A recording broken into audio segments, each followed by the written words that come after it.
Artinya dulu uang itu alat untuk mendapatkan rezeki, minum kopi. Tapi lama-kelamaan alat ini dipersepsikan sebagai tujuan.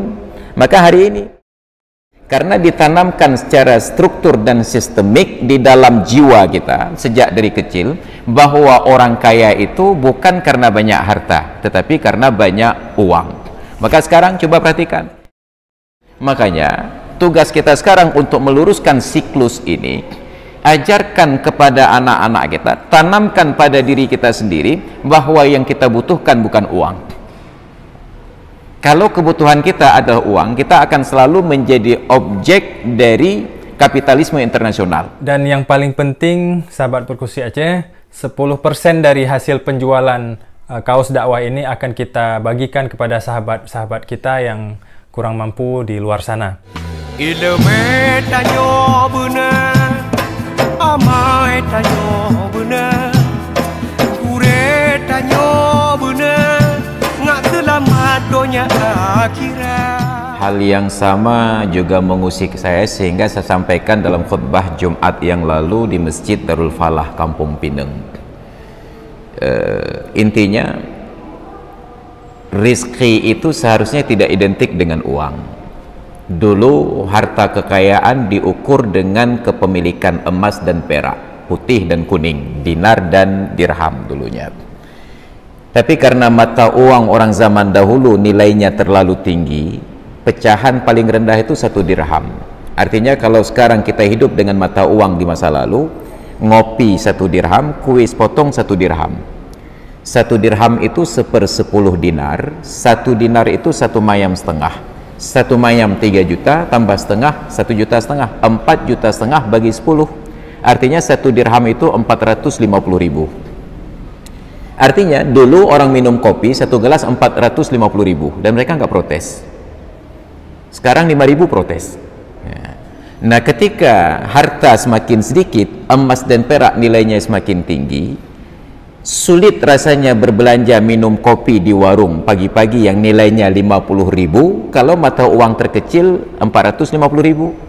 Maka akhirnya diciptakan uang untuk melumasi transaksi agar mudah kita bertransaksi jual beli, bisa berikan uang saja tanpa harus mencubit peraknya.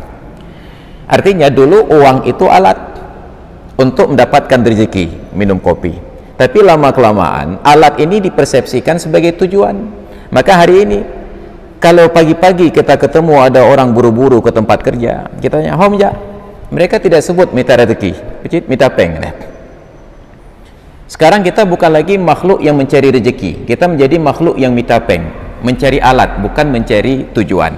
Maka anehnya seperti yang Bang katakan tadi, ada orang jualan nasi, ditanya, "Yang pegang muka bu?" "Minta bu ni ku." "Bu yang kena aku belum minta bu lain," maka ilhaq. Kalau benar hidup hanya untuk mencari makan, seharusnya sudah selesai dengan makanan yang ada, tinggal nikmati, habis baru cari lagi. Tapi yang ada dia jual untuk mencari makanan yang lain lagi. Ini anomali cara berpikir kita, karena ditanamkan secara struktur dan sistemik di dalam jiwa kita sejak dari kecil, bahwa orang kaya itu bukan karena banyak harta, tetapi karena banyak uang.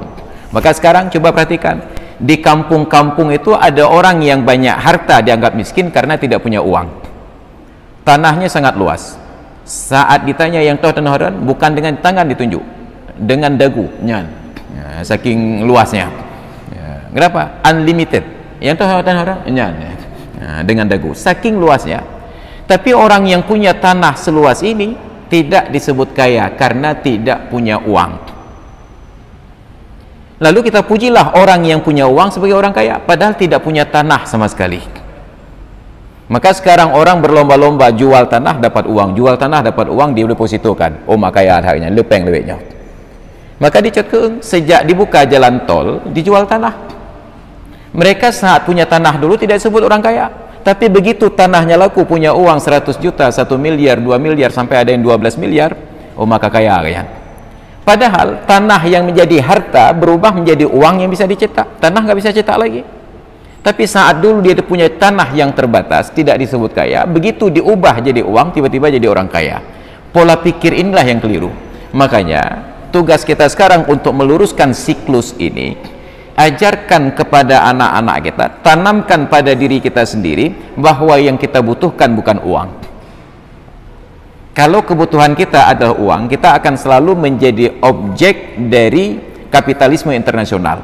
Mereka ciptakan uang baru, ciptakan uang baru. Kita sibuk mengejar uang dengan menjual apa yang kita miliki. Maka nauzubillah, tanamkan di dalam benak anak-anak kita, jangan lagi sibuk dengan uang. Mereka harus sibuk dengan sesuatu yang disebut rezeki. Apa itu rezeki? Kembali kepada hadis Nabi yang menyatakan, ma minkum min ahadin illa wa malu warisihi ahabbu ilaihi. Tidak ada seorang pun di antara kalian kecuali pasti harta ahli warisnya lebih ia cintai.